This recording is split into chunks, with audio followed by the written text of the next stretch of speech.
شاعر انقلاب جوش ملیح آبادی کا اصل نام شبیر احمد خان ہے اور تخلص جوش۔ والد کا نام نواب بشیر احمد خان ہے، دادا کا نام محمد احمد خان بہادر۔ یہ سب کے سب شاعر تھے۔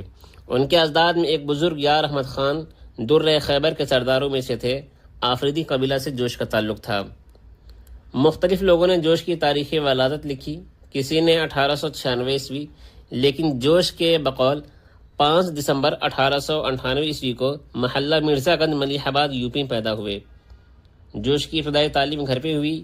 اردو مولانا طاہر سے، فارسی مولانا نیاز علی خان سے، عربی مولانا قدرت اللہ بیگ سے، انگریزی گمتی پرساد سے حاصل کی۔ ابتدائی تعلیم کے بعد سیتاپور کے فرنیچ ایج اسکول میں داخلہ لیا۔ 1912 عیسوی میں علی گڑھ MAO کالج میں داخلہ کرایا گیا۔ شرارتوں کی وجہ سے یہاں سے نکالے بھی گئے۔ لکھنؤ میں قیام کے دوران مرزا ہادی رسوا سے عربی اور فارسی کی تعلیم حاصل کی۔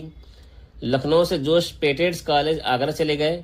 آگرہ میں جوش نے سینئر کیمبرج کی تعلیم حاصل کی۔ سینئر کیمبرج برطانوی دور میں میٹرک کے کورس کے برابر ایک ڈگری ہے۔